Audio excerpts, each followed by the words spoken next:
Alhamdulillah, wassalatu wassalamu ala rasulillah wa ala alihi wa ashabihi wa mawalah. Subhanaka la ilma lana illa ma 'allamtana innaka antal alimul hakim wa tub alaina innaka antat tawwabur rahim. Baik,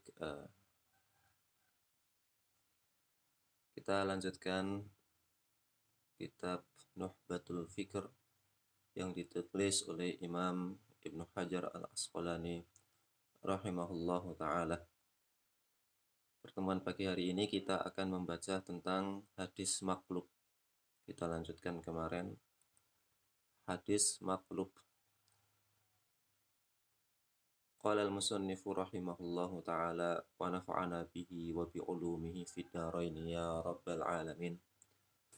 Atau penyelisihan itu terjadi dengan bitaqdimin, dengan memajukan, wa ta'khirin atau mentakhirkan. Fal maqlubu, maka penyelisihan itu dinamakan dengan maqlub. Jadi ada hadis yang dibalik-balik. Hadis maqlub, hadis yang di dalamnya terdapat rawi atau sanad yang dibalik. Rawinya dibalik. Qalbun atau qalbul hadis dapat terjadi pada matan dan juga pada sanad. Jadi pentakhiran dan pentakdiman itu bisa saja terjadi pada sanad dan juga bisa terjadi pada matannya. Misalnya qalbun yang terjadi pada sanad dan nama Ka'ab bin Murrah. Ya. Ada hadis diriwayatkan oleh Ka'ab bin Murrah. Hadis yang lainnya diriwayatkan oleh Murrah bin Ka'ab. Jadi kan beda. Kalau bapak salah satunya adalah bapak yang lain gitu ya. Harusnya di dalam riwayat itu namanya Ka'ab bin Murrah. Kok dibalik Murrah bin Ka'ab. Hadis yang lainnya harusnya Murrah ibnu Ka'ab. Tapi sama rawi dibalik Ka'ab bin Murrah. Gitu. Qalbun pada sanad, ya, pembalikan pada sanad juga bisa terjadi dengan mengganti seorang rawi dengan rawi yang lainnya. Jadi kalau yang ini kan dibalik. Tapi meskipun cuma dibalik, akhirnya orangnya juga berbeda. Ka'ab bin Murrah itu bukan Murrah bin Ka'ab. Dan Murrah bin Ka'ab itu bukan Ka'ab bin Murrah. Tidak ada hubungan antara keduanya kecuali namanya hanya sama. Nah kalau model qalb ya, pembalikan yang kedua, itu rawinya memang diganti. Ya. Qalbun pada sanad juga bisa terjadi dengan mengganti seorang rawi dengan rawi yang lainnya. Misal ada hadis dari Salim bin Abdillah. Namun sama rawi itu, rawi yang tidak dhobit itu diganti menjadi dari Nafi. Nah itu juga masuk dalam kategori qalbun, penggantian. Qalbun yang terjadi pada matan sekarang. Misal hadis yang diriwayatkan oleh Imam Muslim terkait 7 golongan yang mendapatkan naungan pada hari kiamat. Salah satunya adalah Rasul bersabda, warajulun, dan seorang laki-laki, tasoddaqa, yang dia bersedekah, bisodakotin, dengan sebuah sedekah, akhfaha, dia sembunyikan sedekahnya itu, hatta, sehingga, la ta'lamah, tidak mengetahui, yaminuhu, tangan kanannya, ma, apa-apa, tunfiku, yang ia sedekahkan, tunfiku, ia sedekahkan, ya, tunfiku ia sedekahkan, shimaluhu, tangan kirinya. Tunfiku menyedekahkan, shimaluhu, tangan kirinya. Jadi orang bersedekah menyembunyikan sedekahnya itu sampai tangan kanannya itu tidak tahu apa yang disedekahkan oleh tangan kiri. Ini secara makna kan agak kurang baik. Karena biasanya tangan kanan itu menjadi identik kebaikan, sedangkan tangan kiri itu identik keburukan.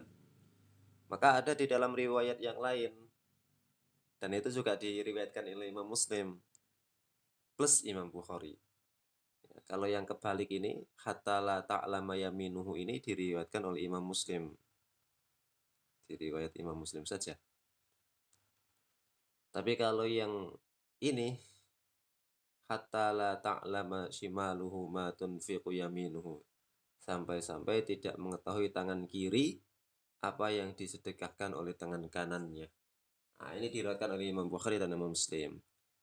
Nah, ini lebih realistis ya, lebih rasional secara ada. Kenapa? Karena secara ada memang tangan kanan yang melakukan kebaikan, tangan kiri yang melakukan hal-hal yang dianggap kurang kurang terhormat gitu ya. Dan itu juga diakui di dalam syariat bahwa orang-orang nanti ketika hari kiamat, orang itu kalau dia catatan amalannya banyak baiknya, dia ambil dengan tangan kanan. Kemudian nanti kalau catatan amal buruknya itu banyak, dia ambil dengan tangan kiri. Contoh lain terkait tata cara turun menuju sujud. Turun menuju sujud dari berdiri. Dalam hadis Abu Hurairah itu Nabi bersabda, "Idza sajada ahadukum fala yabruk kama yabrukul ba'iru wal yada' yadaihi qabla rukbataihi." Jadi idza apabila sajadah sujud, ahadukum salah seorang di antara kalian fala maka jangan yabruk.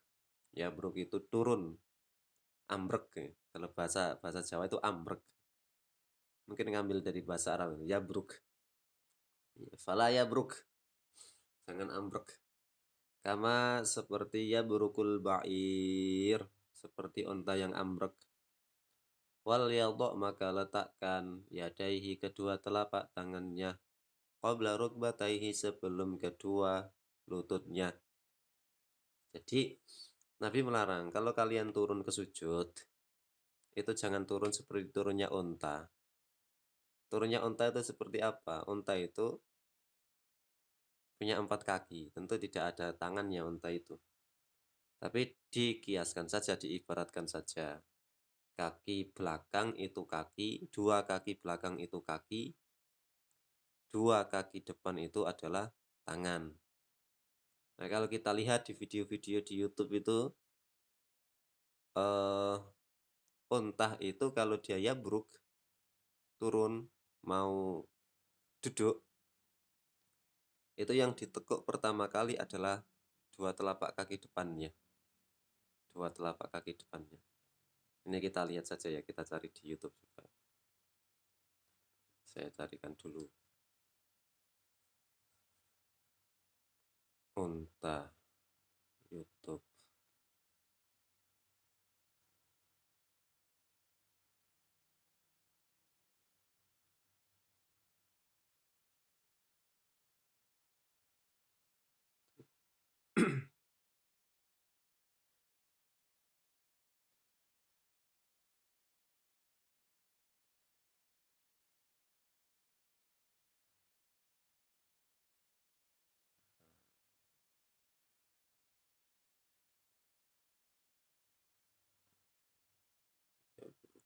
Yabruk.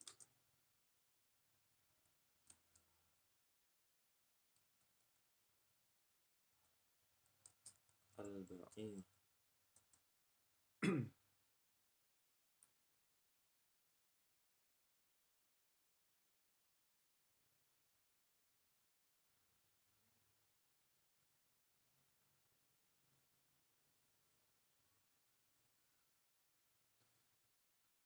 So, dia turunkan dulu kaki, dia tekuk dulu kaki depannya, baru kemudian yang belakang.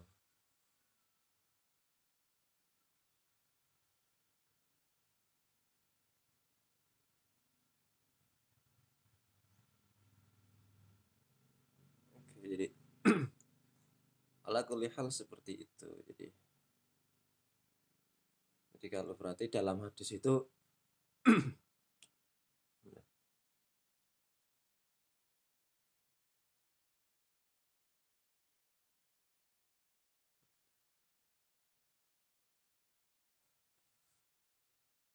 jadi idza sajada ahadukum fala yabruk kama yabrukul ba'ir wal yadha yadayhi qabla rukbatayhi. Coba diperhatikan ini wal yadha yadayhi.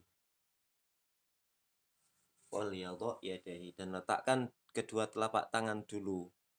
Qabla rukbatayhi sebelum kedua lututnya. Berarti kan bagian yang kedua ini ya bagian yang kedua ini bertentangan dengan yang ini.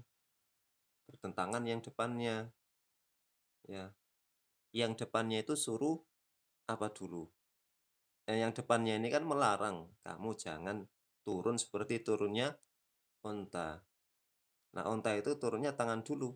Nah, kok bisa-bisanya di sini tangannya dulu yang disuruh turun. Berarti kan tidak ada fungsinya Nabi melarang fala yabruk kama yabrukul ba'ir. Nah, sehingga secara makna nanti agak aneh. Sehingga menurut Ibnul Qayyim terdapat qalbun di situ, terdapat pembalikan dalam hadis tersebut. Yang benar adalah wal yadha' rukbataihi qabla yadaihi. Nah, dan ini lebih cocok dengan awal hadis sebab unta tidaklah turun kecuali dengan kedua kaki bagian depan yang diibaratkan sebagai tangan pada manusia. Ini hadisnya saja masalah hadis. Tapi kalau masalah fikih ya fihi khilaf bainal ulama. Ada yang mengatakan harus tangannya dulu. Kemudian ada yang mengatakan lututnya dulu. Kemudian ada yang menjamak bainahuma, mengkompromikan kedua hadis. Ya. Yang pertama bahwa Nabi itu ketika masih muda, beliau menggunakan lututnya untuk turun. Karena itu tidak menjadi masalah bagi anak muda turun menggunakan lututnya dulu. Tapi kalau sudah sepuh itu biasanya akan sedikit bermasalah ketika yang turun adalah lututnya dulu. Makanya kemudian dia menggunakan tangannya. Gitu ya. Nah, ini namanya hadis qalb, ada takdim, ada takhir. Ya, harusnya rukbataihi ini itu ditaruh di sini setelah qoblah dan yadaihinya ditaruh setelah wal yadha. Nah, itu namanya qalbun. Nah, sekarang kita bahas tentang hadis mazid fi muttasilil asanid. Ada hadis sanadnya sudah muttasil, sudah nyambung kok ada tambahannya. Walal musannifu rahimahullahu taala atau bi ziyadati rawin. Ya, penyelisihan itu terjadi dengan ziyadati rawin, penambahan seorang rawi. Kalau penyelisihan itu terjadi modelnya seperti itu, maka nama hadisnya agak panjang nih. Ini nama hadis ini. Hadis namanya Al-Mazid fi Muttasilil Asanid. Al-Mazid itu yang tertambahi. Al-Mazid berarti hadis yang tertambahi. Fi pada Muttasili yang nyambung. Muttasili yang tersambung Al-Asanid sanadnya. Jadi sanadnya nyambung. Sanadnya nyambung. Jadi yaitu hadis yang diriwayatkan oleh sejumlah rawi yang siqah dengan sanad yang bersambung dengan menggunakan sighah tahdits haddasana atau sami'na atau yang sepadan. Kemudian ada rawi lain yang derajatnya lebih rendah, tidak terlalu siqah misalnya, tidak terlalu dobit, meriwayatkan hadis yang sama dengan jumlah rawi yang lebih banyak. Kita ambil contoh misalnya ada Ahmad, kemudian ada Ferdi, kemudian ada Sakti, kemudian ada Adara. Nah,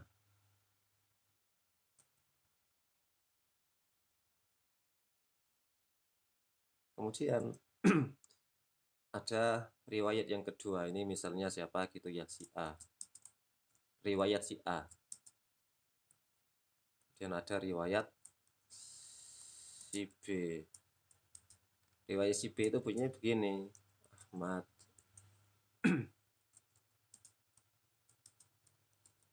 Ferdi. Ada Rahman di sini. Nah, meskipun hilang. Rahman nggak ada lagi ya. Memang kalau udah jadi pejabat pondok gitu ya. Males belajar.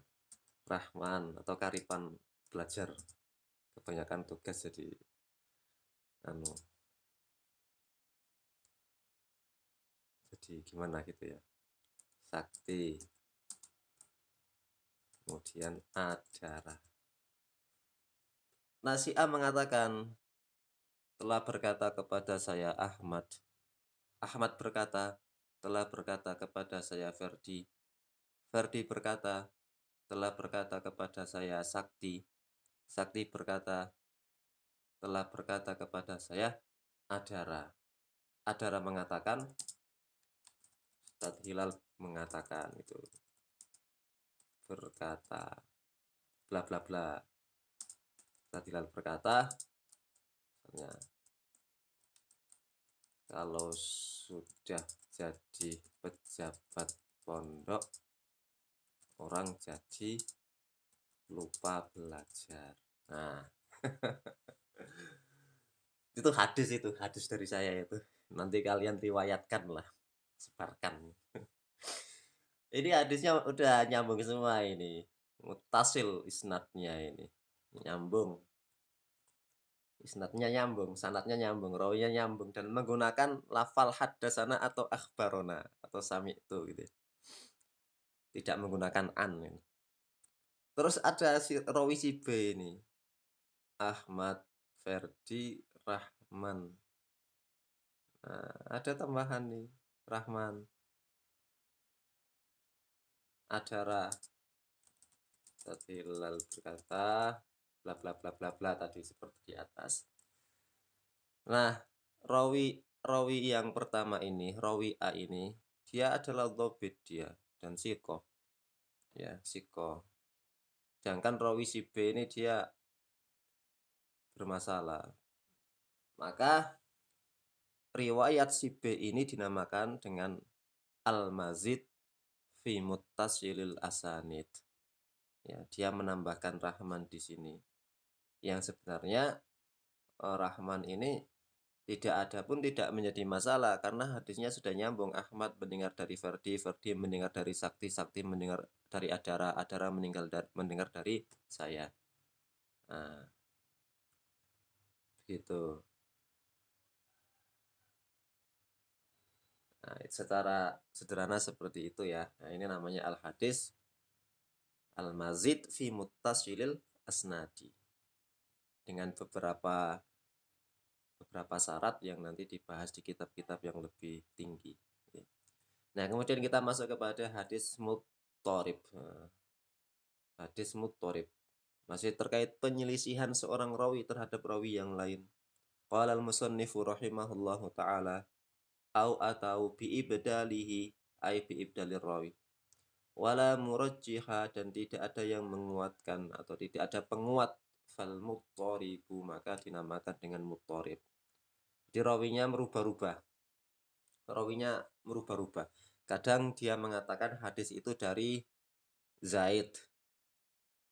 Di dalam kesempatan yang lain rawi itu mengatakan hadisnya dari Ahmad. Nah, ini yang benar dari mana? Dari Zaid apa dari Ahmad ini? Nah, itu namanya muttorib. Sedangkan sama-sama kuat ini. Jalur rawinya sama-sama kuat. Sama-sama tidak bisa dilakukan tarjih. Tidak ada yang bisa dikuatkan. Sama-sama levelnya sama. Zaid itu ya siko, Ahmad juga siko. Ya, itu muttorib fil isnad. Muttorib fil isnad. Dan juga ada muttorib fil matan. Yang kacau, yang rancau itu di matanya itu juga ada. Jadi hadis muttorib itu adalah hadis yang ada kerancauannya. Baik kerancauan itu ada pada sanad maupun ada matan. Nah, kita baca ini. Muttorib secara bahasa adalah kacau. Kacau atau rancau. Sebuah hadis disebut muttorib apabila terjadi kekacauan dalam sanad atau matannya. Misal kekacauan dalam sanad, seorang rawi meriwayatkan hadis dari Zaid. Perhatikan ini. Zaid dari fulan ini. Zaid dari fulan, jadi Zaid ini Zaid ya, dari Zaid, dari fulan, dari fulan, dari Zaid, dari fulan.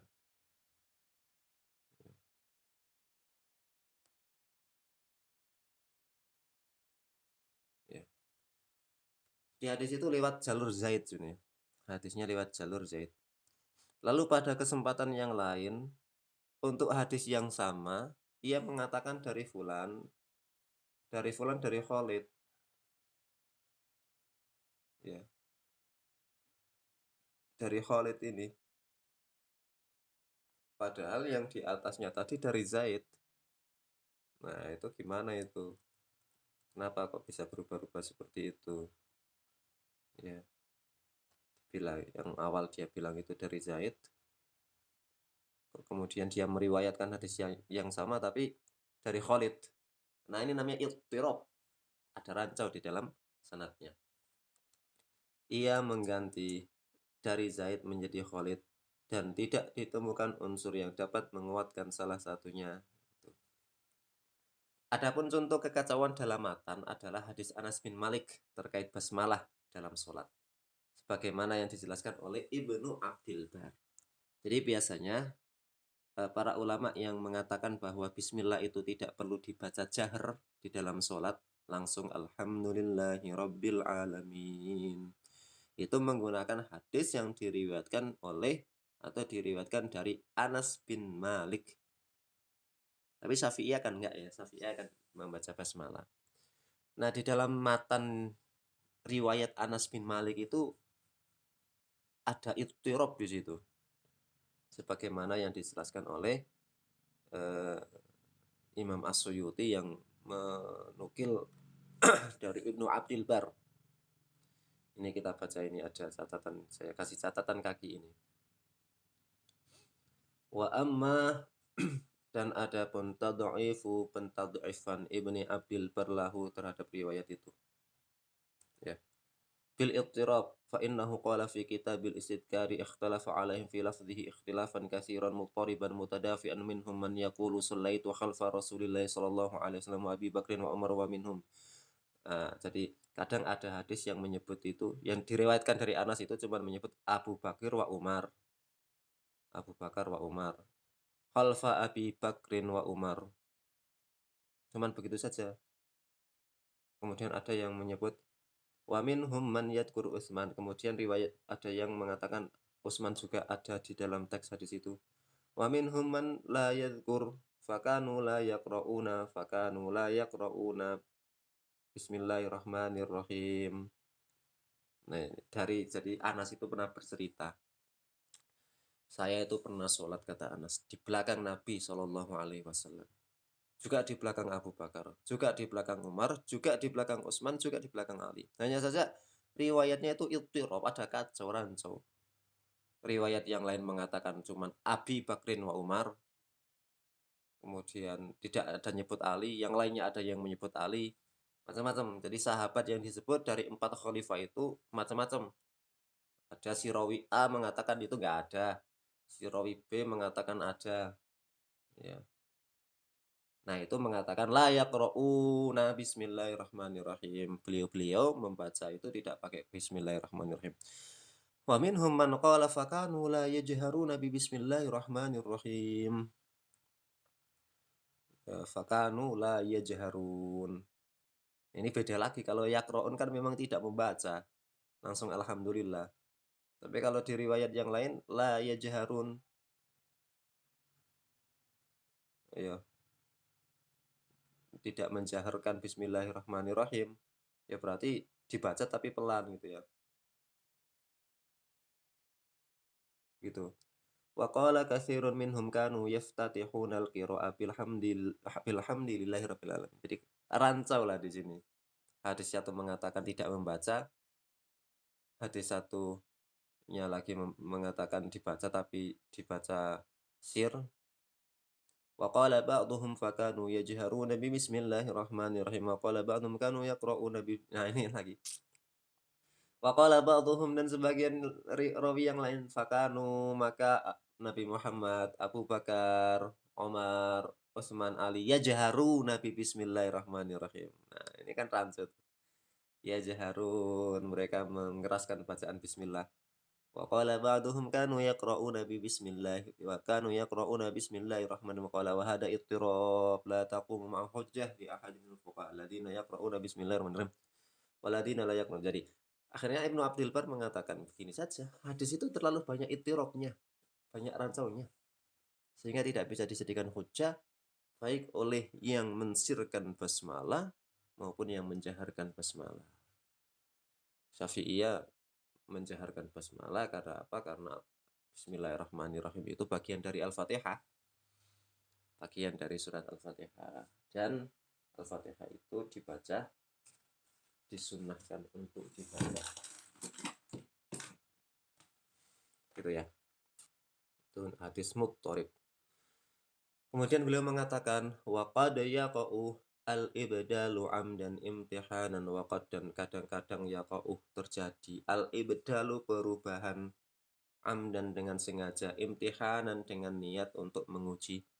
Jadi merubah sanad dengan sengaja dibolehkan dengan dua syarat, yaitu sebagai sarana menguji kekuatan hafalan seorang rawi dan dilakukan hanya pada saat pengujian sebagaimana yang dilakukan oleh para muhaddis Baghdad kepada Al-Bukhari. Di Bukhari itu datang ke Baghdad. Kemudian ada para muhaddis, para ahli hadis di Baghdad itu ingin ngetes kemampuannya Imam Bukhari. Akhirnya ada 10 orang muhaddis, mereka itu masing-masing membawa 10 pertanyaan, 10 hadis yang semuanya dibalik-balik. Semuanya dibalik-balik.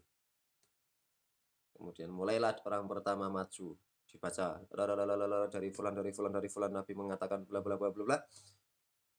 Jawabannya Imam Syafi'i la adri gitu ya. Enggak tahu saya, enggak tahu ya disapa itu. Sampai 100 hadis. 10 orang bergantian, total 100 hadis dijawab oleh Bukhari, la adri, enggak tahu hadis siapa itu kamu baca gitu. Lalu kemudian kerennya adalah Imam Bukhari itu kemudian mengatakan satu persatu dipreteli. Orang pertama, hadis pertama yang kamu sebutkan, kamu tadi menyebutkan begini, yang benar begini.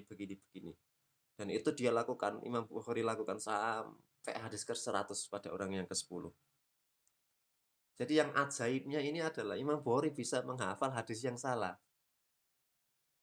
Kalau Imam Bukhari itu menghafalkan hadis yang benar, yang sudah beliau hafalkan, mungkin ya itu ya tidak terlampau sulit bagi para muhaddisin pada saat itu. Kalau sekarang ya nggak mungkin sama sekali ya.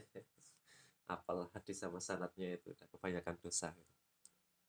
Tapi Imam Bukhari bisa. Imam Bukhari itu malah menyebutkan tadi kamunya baca begini, fulan, harusnya fulan ditaruh di sini, harusnya fulan ini bukan ini, tapi fulan yang ini. Masya Allah. Jadi itulah kekuatan Imam Bukhari. Sehingga Imam Bukhari itu mendapatkan karomah dari Allah. Sahihnya itu menjadi as-sahhu al-kutub ba'dal Qur'an. Sesahih-sahihnya kitab yang tervalidasi itu berasal dari Nabi Shallallahu Alaihi Wasallam. Kemudian kita membahas tentang hadis mushaf dan muharraf. Mushaf dan muharraf. Qala al-musannifu rahimahullahu ta'ala, ya, penyelisihan itu atau penyelisihan itu bitaghyiri, dengan merubah huruf-hurufnya ma'abaqa isyak, tetapi siyaknya, urutan-urutannya itu masih bersama, masih bertahan. Fal musahhafu, maka itu dinamakan dengan hadis musahhaf. Wal muharrafu, dan hadis muharraf. Jadi ada hadis namanya musahhaf, ada hadis namanya muharraf. Musahhaf adalah perubahan pada satu huruf atau lebih dengan merubah titik dengan susunan huruf yang masih tetap. Jadi susunan hurufnya sama, bentuk hurufnya itu sama, tetapi nanti titiknya dirubah. Ya, misalnya ada Al-Awwam Ibn Murajim ini. Al-Awwam Ibn Murajim. Al-Awwam Ibn Murajim. Dirubah oleh Yahya bin Ma'in. Mungkin Yahya bin Ma'in sedang salah atau apa, tapi Yahya bin Ma'in ini ya ulama top lah ya. Bukan dibaca muzahim tapi bukan ini kan murojim ya. Al-Awwam ibn Murojim. Al-Awwam ibnu Murojim. Yang dirubah oleh Yahya bin Ma'in menjadi Al-Awwam ibnu Muzahim. Antara Murojim dengan Muzahim. Ya. Antara Murojim dengan Muzahim. Ini kan susunan bentuk hurufnya sama. Ya, bentuk hurufnya sama. Ini la yakhtalif ya. Mim, kemudian ya ro. Ini aslinya juga disebut ro ya.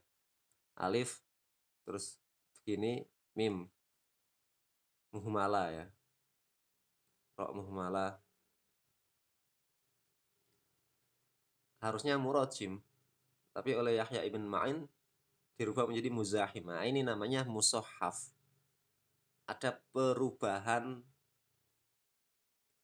yang terjadi pada huruf, yang terjadi pada titiknya. Jadi titik hurufnya berubah. Tapi bentuknya tetap sama, tetap mim seperti ro, alif ya.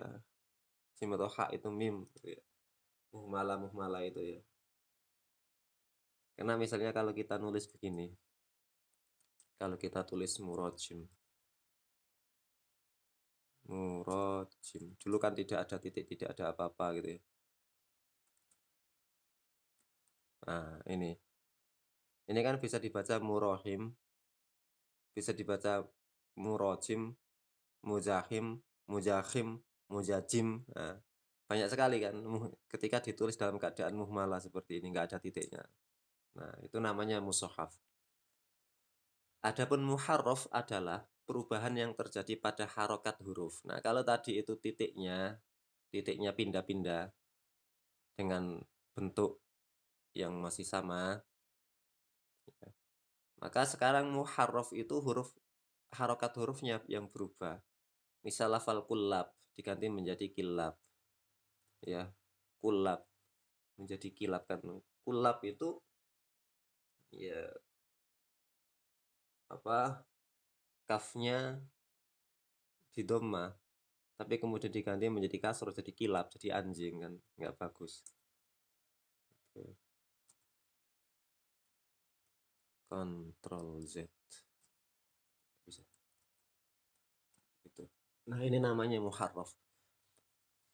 Nah, selain muharraf itu yang terjadi pada sanad, muharraf itu juga bisa terjadi pada matan. Ya. Misalnya contoh perubahan pada sanad, ini contoh tadi ya sanad. Ini contoh perubahan pada matan ini harusnya ini. Kedua perubahan ini dapat jadi pada sanad dan juga matan. Contoh perubahan pada matan ini matan harusnya. Nabi pernah bersabda, la'ana. Bukan Nabi ini yang mengatakan ini. Ada hadis dari sahabat mengatakan, la'ana Rasulullah melaknat alladzina orang-orang yushaqqiquna al-khutbah tashqiqus sya'ri.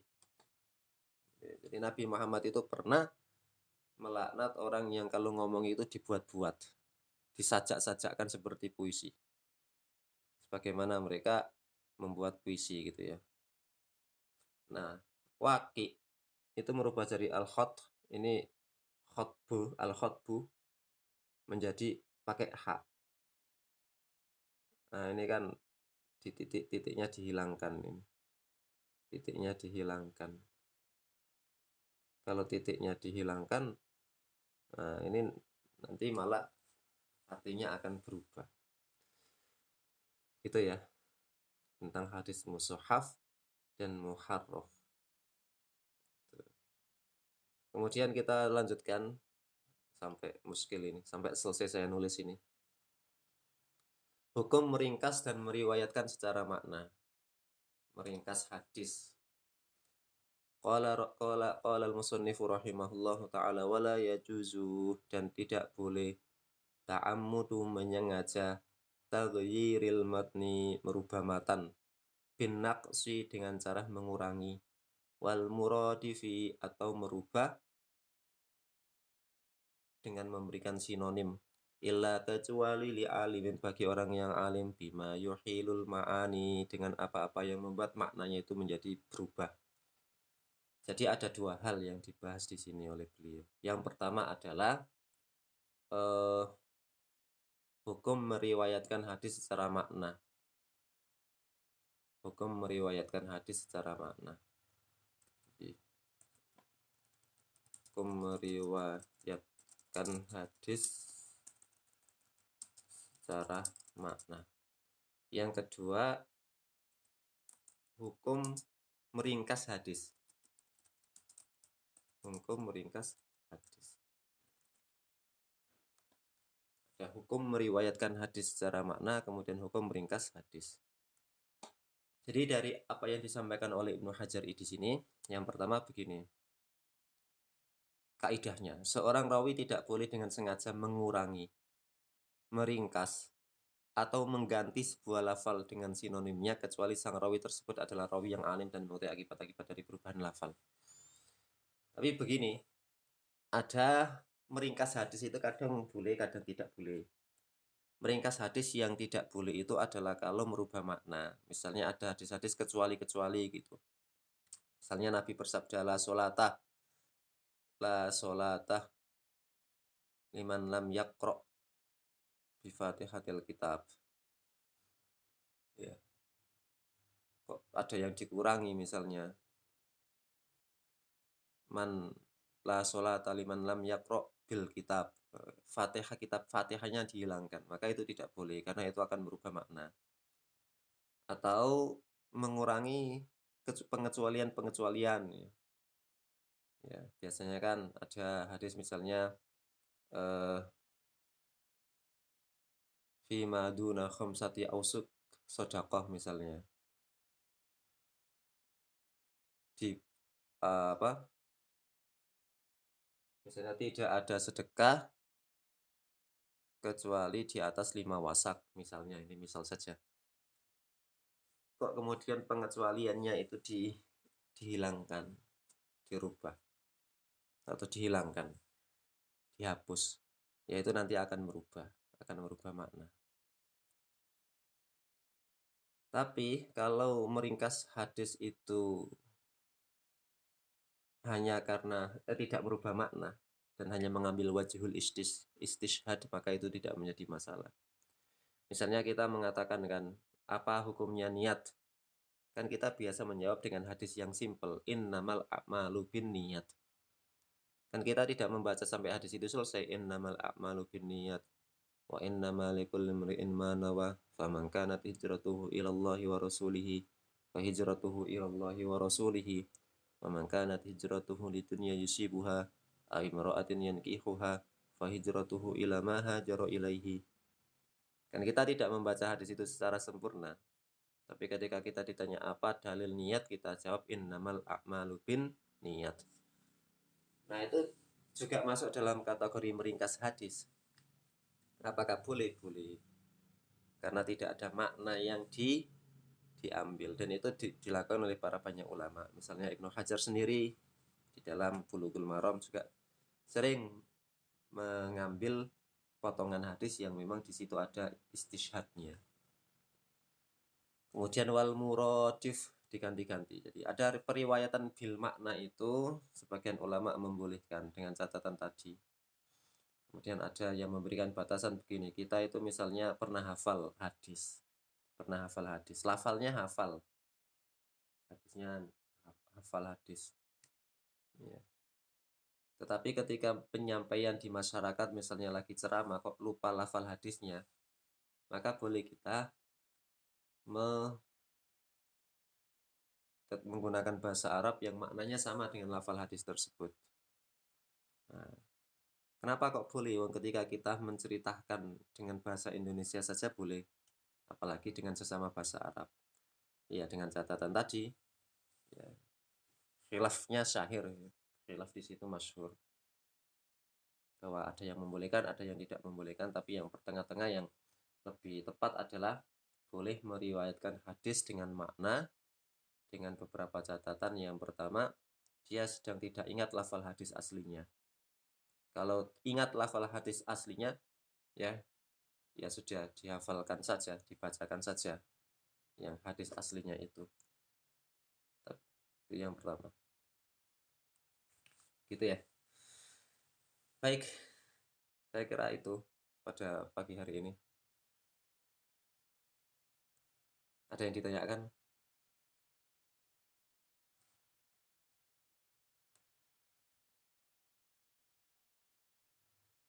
Mafhum ya?